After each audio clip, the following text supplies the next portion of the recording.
저는 작년까지 이 주일학교를 맡고 있는 교육자로서 이 초등학교 학기가 시작되면 매주 학교 앞 전도를 나가곤 했습니다. 근데 전도를 나가다 보면 점점 전도하기 쉽지 않다는 것을 느끼게 됩니다. 기존에도 전도지를 받지 않는 초등학생 친구들이 있었지만 이 특정 사건으로 인해 전도지를 받지 않는 초등학생 친구들이 계속 늘어났었습니다. 그리고 학교 차원 또는 이 학부모회에서 아예 전도지를 못 나눠주게 하는 경우도 있어서 아예 전도를 못하고 쫓겨나다시피 돌아오는 경우도 종종 있었습니다. 또한 최근 들려오는 여러 이야기를 들어보면 해가 거듭되면 거듭될수록 점점 전도하기가 정말 쉽지 않다는 것을 느끼게 됩니다. 하지만 그러한 상황 속에서도 우리는 예수님을 믿는 성도로서 계속 복음을 전해야 합니다. 왜냐하면 복음 전파하는 것은 예수님의 명령이기 때문입니다. 그 예수님의 명령에 따라 어떤 상황이지 간에 복음을 전한 모습은 이 신약 성경 곳곳에서 나옵니다. 오늘 본문에서도 사도들이 자신들이 처한 상황에도 굴하지 않고 이 복음을 전하는 모습이 나오고 있습니다. 사도들은 복음을 전하다가 이 유대 종교자의 공회 앞에 서게 되었고 그 상황에서도 복음을 전했던 것입니다. 이러한 모습은 복음 전파 명령을 받은 모든 성도들뿐만 아니라 특별히 또 경양의 새소식반에게도 나타나야 하는 모습입니다. 그리하여 오늘 새소식반 헌신 예배를 맞이하여 경양의 모든 성도들이 또 새소식반을 어떤 마음과 신앙의 자세로 함께 섬겨야 하고 또 복음 전파를 감당해야 하는지를 주어진 본문의 말씀을 통해 참고해 보고자 합니다. 첫째로 성도는 예수님만이 우리를 구원하실 수 있는 분이심을 확실히 믿어야 합니다. 본문 사도행전 4장 1절부터 12절까지의 말씀을 함께 읽겠습니다.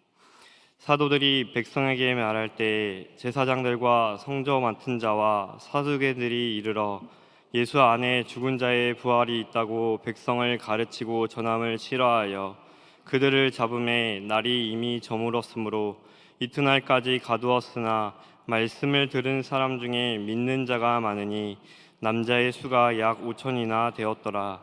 이튿날 관리들과 장로들과 서기관들이 예루살렘에 모였는데 대제사장 안나스와 가야바와 요한과 알렉산더와 및 대제사장의 문중이 다 참여하여 사도들을 가운데 세우고 묻되 너희가 무슨 권세와 누구의 이름으로 이 일을 행하였느냐. 이에 베드로가 성령이 충만하여 이르되 백성의 관리들과 장로들아 만일 병자에게 행한 착한 일에 대하여 이 사람이 어떻게 구원을 받았느냐고 오늘 우리에게 질문한다면 너희와 모든 이스라엘 백성들은 알라. 너희가 십자가에 못 박고 하나님이 죽은 자 가운데서 살리신 나사렛 예수 그리스도의 이름으로 이 사람이 건강하게 되어 너희 앞에 서느니라. 이 예수는 너희 건축자들의 버린 돌로서 집 모퉁이의 머릿돌이 되었느니라. 다른 이로서는 구원을 받을 수 없나니 천하 사람 중에 구원받을 만한 다른 이름을 우리에게 주신 일이 없음이라 하였더라.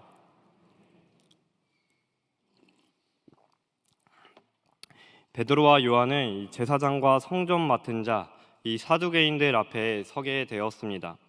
이는 이 베드로가 스스로 그들 앞에 선 것이 아니라 이 그들이 사도들을 잡으러 왔고 그 이후에 이 공회 앞에 서게 되었던 것입니다. 그처럼 그들이 사도들을 잡으러 온 것은 이 안진뱅이를 치유한 것뿐만 아니라 이 사도들이 전하는 복음, 곧 예수 안에 죽은 자의 부활이 있다는 것을 백성들에게 가르치고 전하는 것을 싫어했기 때문이었습니다. 여기에서 싫어하여라고 번역된 동사는 이 심히 화가 나서 어떻게 할 줄을 몰라하며 불안해하다라는 의미가 있습니다. 한마디로 유대 종교 지도자들은 사도들이 전하는 복음에 대하여 화가 났습니다.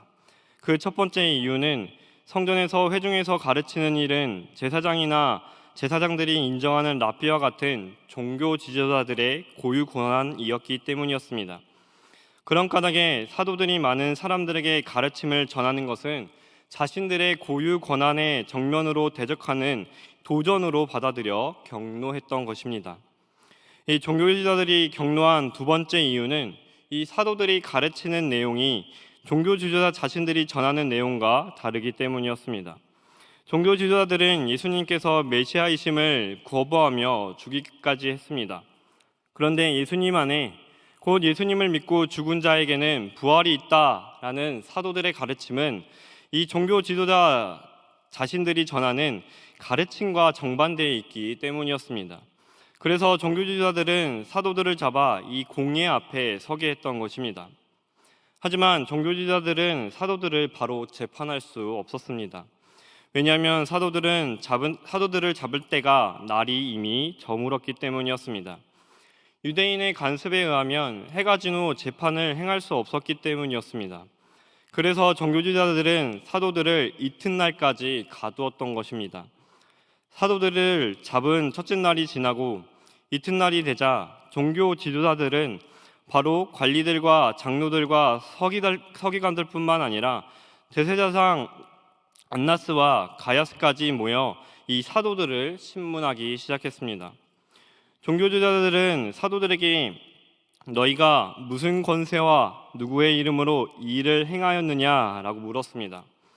그러자 베드로는 종교 지도자들에게 둘러싸이고 말을 잘못 말하면 죽을 수도 있는 상황임에도 불구하고 복음의 말씀을 전하며 자신의 신앙을 신실하게 고백합니다.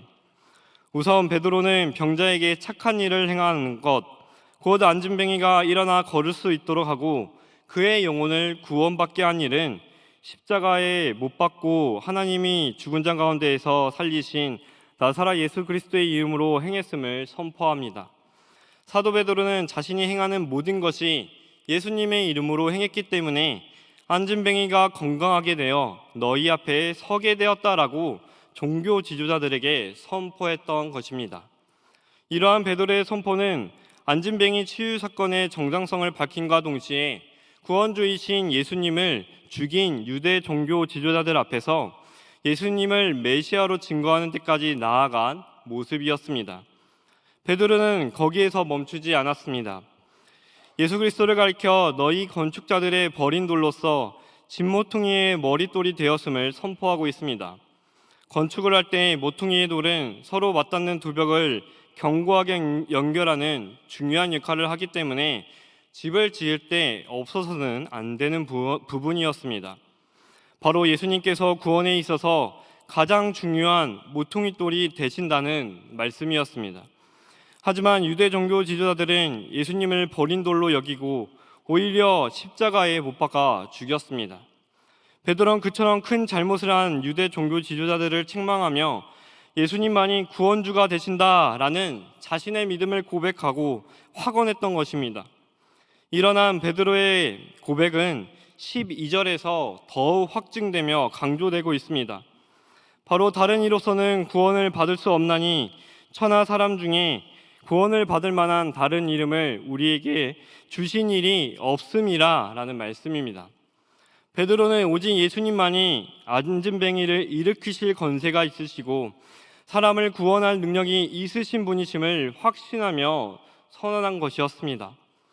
다시 말해 베드로는 세상의 그 어떤 것이나 다른 사람을 통해서는 결코 구원에 이를 수 없으며 오직 예수님만을 통해서 구원받을 수 있다라는 자신의 신앙을 확신하며 고백하고 있는 것입니다. 설교를 시작하면서 말씀드린 것처럼 우리는 점점 전도하기 힘든 시대를 살아가고 있습니다. 예수님을 믿지 않는 자들이 늘어나고 심지어 믿었던 자들도 예수님을 부인하는 지경까지 이르는 경우도 생겨나고 있습니다. 그리고 믿는다 할지라도 바른 신앙과 실천으로 살아가지 못하는 자들도 있습니다. 더욱이 하나님을 대적하는 이단 사상들이 넘쳐나고 사람들을 미혹하고 있습니다. 저와 여러분은 이런 때이기 때문에 더욱더 영적 긴장감을 늦추지 말고 자신의 신앙을 견고하게 붙잡아야 합니다. 저와 여러분은 예수님을 믿으면 구원을 받는다라는 신앙을 꼭 견지해야 되고 간직해야 되며 결코 놓쳐서는 안 되는 것입니다. 그 신앙은 오직 예수님만을 믿는 신앙입니다. 하나님께서는 저와 여러분에게 예수님 위에 구원을 받을 만한 이름을 주시지 않으셨습니다. 오직 예수님만이 우리에게 구원을 베푸실 수 있는 구원주이십니다. 오직 예수님만을 믿을 때 구원받을 수 있는 것입니다. 그런 까닭에 우리는 이 기본적이면서도 가장 중요한 신앙을 놓쳐서는 안 됩니다. 신구약 성경 그 어느 곳에서도 예수님 위에 구원을 받을 만한 이름이 나오지 않습니다. 구약에서는 오신 예수님, 신약에서는 오신 예수님과 다시 오실 예수님만을 전하고 있습니다. 그러므로 구원의 모퉁이 돌이 되시며 구원을 받게 하는 그 이름, 오직 예수님만을 확실히 믿음으로써 그 어떤 것에도 결코 흔들리지 않는 경양의 성도들이 되시기를 바랍니다. 둘째로 성도는 자신이 듣고 믿고 있는 예수 구원의 복음을 담대히 전해야 합니다. 본문 사도행전 4장 13절부터 22절까지의 말씀을 함께 읽겠습니다. 그들이 베드로와 요한이 담대하게 말함을 보고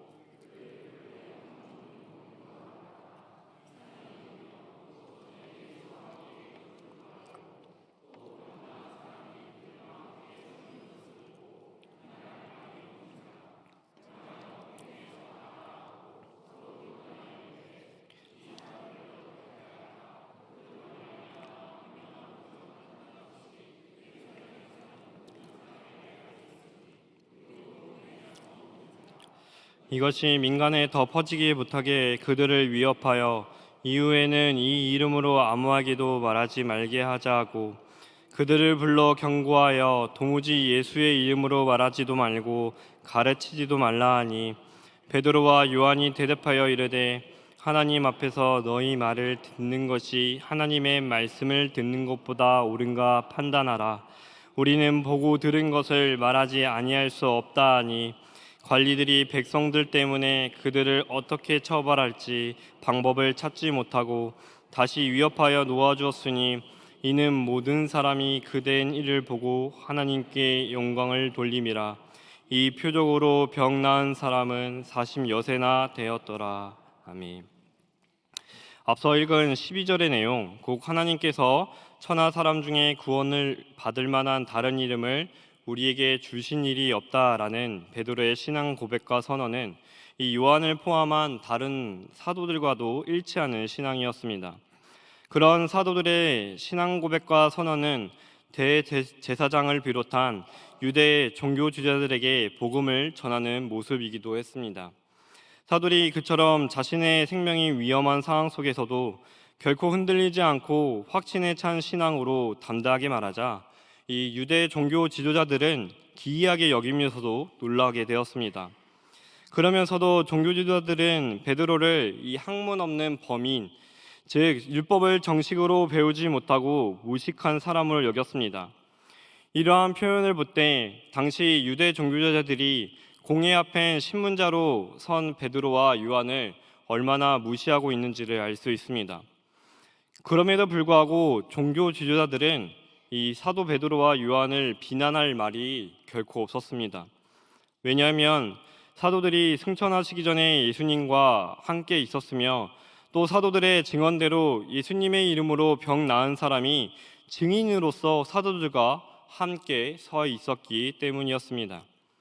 유대 종교 지도자들은 두 사도와 병 나은 자로 말미암아 유명한 표적이 나타난 것이 예루살렘에 사는 모든 사람에게 알려진 사실을 부인할 수 없었던 것입니다. 그리하여 종교 지도자들은 사도들을 풀어줄 수밖에 없었고 공회에서 나가라 라고 말했던 것입니다. 그러면서도 이 유대 종교 지도자들은 이 베드로와 요한을 위협하여 공회에서 나간 후에는 예수님의 이름으로 더 이상 아무에게도 말하지 말게 하고 가르치도 말 것을 경고했습니다. 그러자 베드로와 요한은 하나님 앞에서 너희 말을 듣는 것이 하나님의 말씀을 듣는 것보다 옳은가 판단하라. 우리는 보고 들은 것을 말하지 아니할 수 없다니 라고 단호하게 말했습니다. 이러한 베드로와 요한의 선언은 공회의 건의를 정면으로 반박하고 도전하는 것으로서 자신들의 목숨이 위험해질 수도 있었습니다.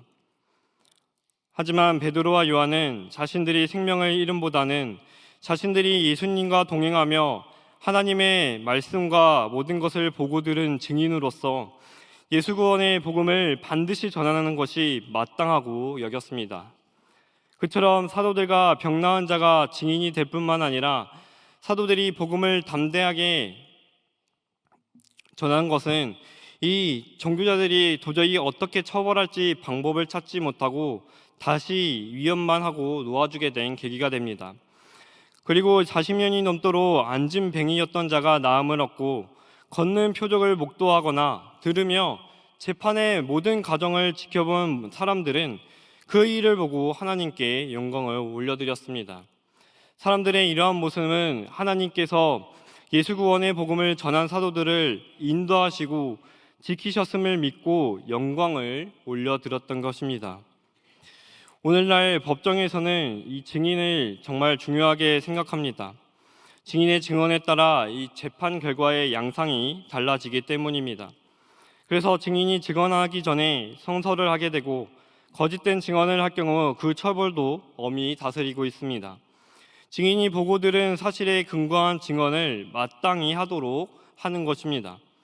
또 한편으로는 법치국가라면 증인 보호 제도를 마련하여 증인을 보호하고 또 증인을 확보하고 있습니다. 성도는 예수 구원의 복음의 증인입니다. 그 증인으로서 예수님을 믿으면 구원받는다라는 복음의 증언을 마땅히 해야 합니다. 예수님을 믿으면 구원받는다라는 저와 여러분의 신앙은 눈에 보이지도 않거나 그저 들리기만 하는 신앙이 아닙니다. 신구약 성경을 통해 구원주이신 예수님이 예언되고 오신 예수님에 대해 증거하며 다시 오실 예수님에 대해 보고 듣고 있습니다. 그리고 성령 하나님께서 우리 심령에 예수 구원의 복음을 새겨주시고 믿음이라는 선물을 주셨습니다.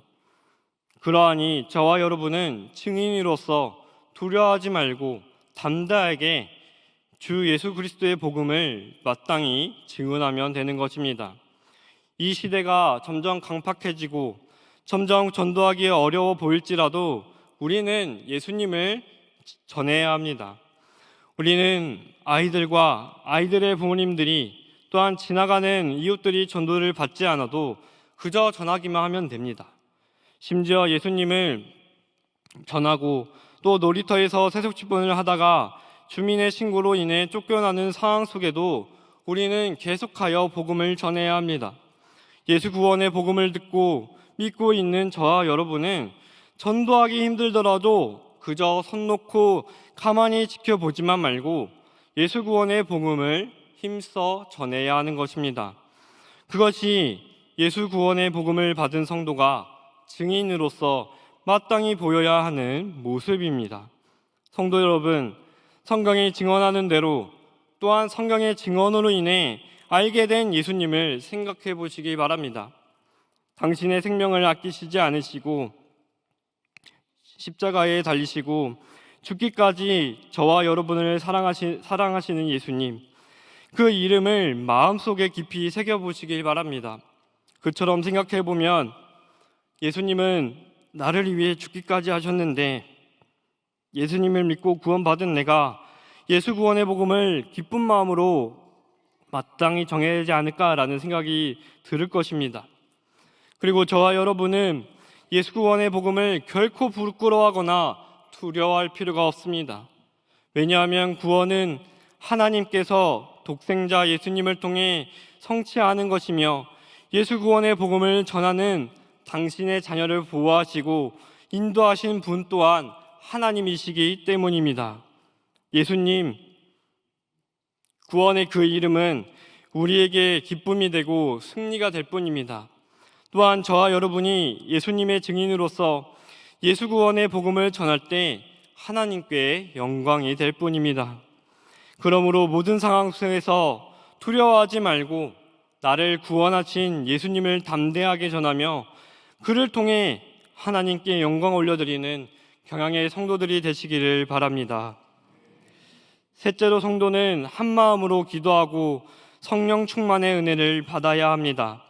본문 사도행전 4장 23절부터 32절까지의 말씀을 함께 읽겠습니다. 사도들이 노임에 그 동료에게 가서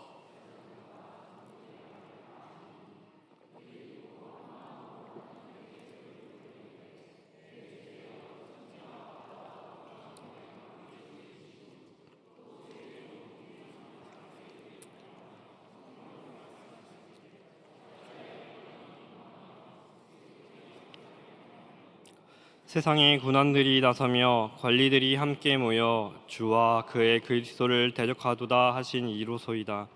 과연 헤롯과 본디오 빌라도는 이방인과 이스라엘 백성과 합세하여 하나님께서 기름 부으신 거룩한 예수를 거슬러 하나님의 권능과 뜻대로 이루려고 예정하신 그것을 행하려고 이성에 모였나이다. 주여, 이제도 그들의 위협함을 굽어 보시옵고 또 종들로 하여금 담대히 하나님의 말씀을 전하게 하여 주시오며 손을 내밀어 병을 낫게 하시옵고 표적과 기사가 거룩한 종 예수의 이름으로 이루어지게 하옵소서 하더라. 빌기를 다음에 모인 곳이 진동하더니 무리가 다 성령이 충만하여 담대히 하나님의 말씀을 전하니라. 종교 지도자들로부터 풀려난 이 베드로와 요한은 예수님을 믿는 동료들에게 이 자신들의 질과 나눴던 제사장들과 장로들의 모든 말을 다 알리게 되었습니다. 이 베드로와 요한은 공회 앞에서 있었던 그 모든 일과 종교 지도자들과 나눴던 모든 말들을 예수님을 믿는 성도들과 또 복음을 전하는 이 동역자들에게 전했던 것입니다. 그러자 성도들은 이 한마음으로 하나님께 소리 높여 기도하기 시작했습니다. 그처럼 기도한 이유는 교회와 성도에게 항상 힘을 주시고 역사하신 성령 하나님의 은혜를 바라며 더욱 복음 전파에 매진할 것을 다짐하기 위함이었습니다. 성도들은 우선 하나님을 대주제로 높이며 천지와 바다와 그 가운데 만물을 지은 창조주이심을 고백합니다.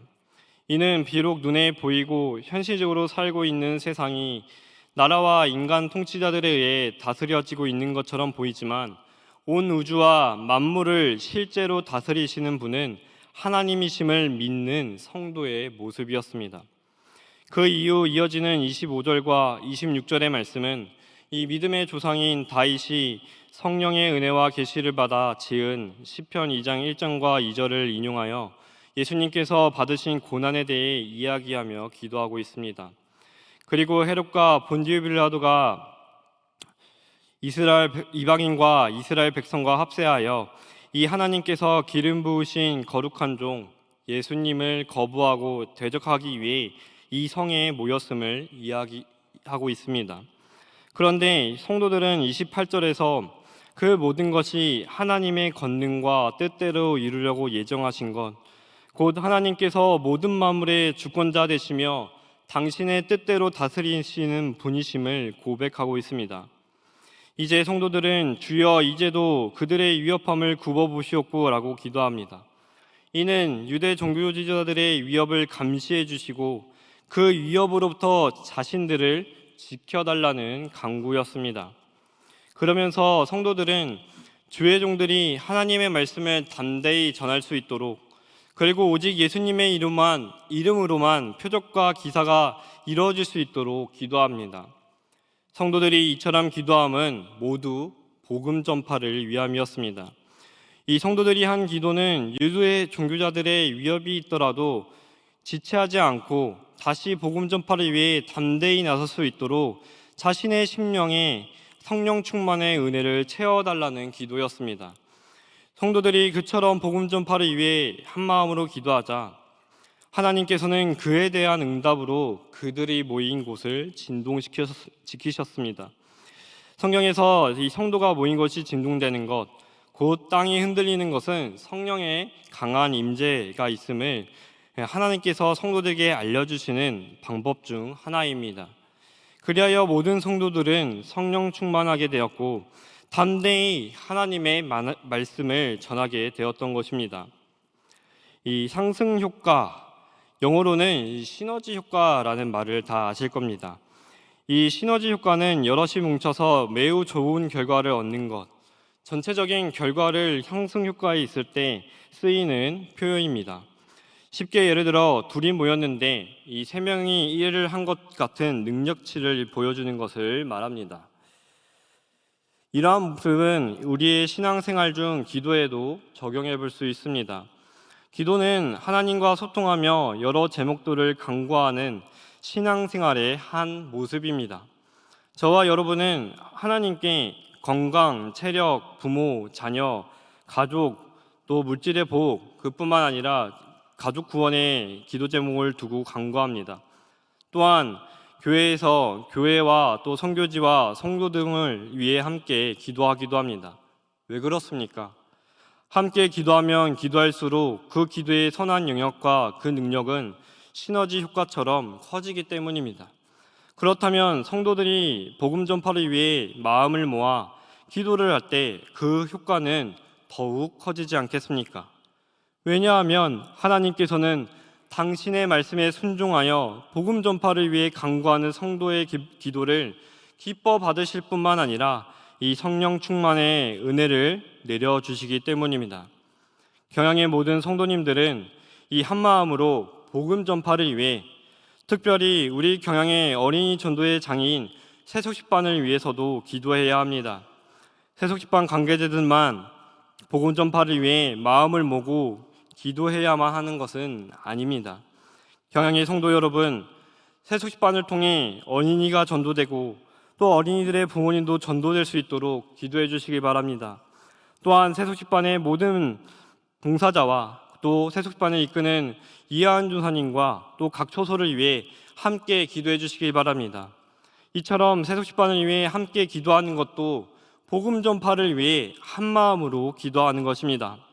그처럼 복음 전파를 위해 기도할 때 하나님께서는 우리에게 성령 충만의 은혜를 더욱 내려주실 것이고, 성령 충만으로 인해 하나님의 말씀을 더욱 담대하게 전할 수 있게 될 것입니다. 그러므로 복음 전파를 위해 마음을 모으고 그 한마음으로 기도하여 복음 전파에 동역할 뿐만 아니라 복음 전파를 위해 한마음으로 기도할 때 내려주시는 성령 충만의 은혜를 받음으로써 하나님의 말씀을 담대히 전하는 경양의 모든 성도들이 되시기를 바랍니다. 사랑하는 경양의 성도 여러분, 그리고 오늘 헌신을 다짐하는 세속식반 봉사자 여러분, 사도 베드로와 요한이 복음을 전하는 자신들을 위협하고 있는 유대 종교 지도자들 앞에서 담대히 말하고 담대히 복음을 전할 수 있었던 것은 다른 이유가 있어서가 아니었습니다. 베드로와 요한은 자신들이 예수님과 동행하며 보고 들은 것과 또 말씀들을 그대로 전한 것뿐이었습니다. 베드로와 요한이 그처럼 할 수 있었던 것은 그들이 예수님을 믿으면 구원받는다라는 것을 확실히 믿고 있었기 때문이었습니다. 또한 그 복음을 사도들뿐만 아니라 이 성도들도 복음 전파를 위해 한 마음으로 기도하여 이 성령 충만의 은혜를 받아 하나님의 말씀을 담대히 전했던 것입니다. 저와 여러분들은 사도들과 초대교회 성도들의 모습을 보면서 본을 받아야 합니다. 오늘날 이 세상을 살아가면서 복음을 전파하는 것은 예수님의 명령입니다. 그 명령을 지키기 위해 우선 오직 예수님만이 우리를 구원하실 수 있는 분이심을 확실히 믿어야 합니다.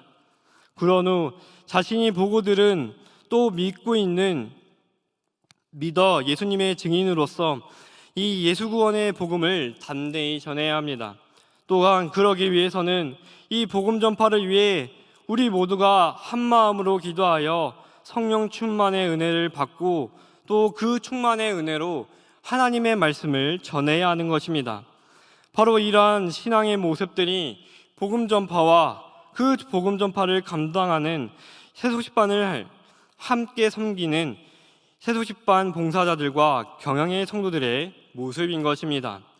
그러므로 오직 예수님만이 우리에게 구원을 주실 수 있는 분이심을 확실히 믿으며 복음 전파를 위해 한 마음으로 기도하여 성령 충만의 은혜를 받음으로써 예수 구원의 복음을 담대히 전하는 경양의 모든 성도들과 세속식반 봉사자들이 되기를 주의 이름으로 축원합니다. 아멘.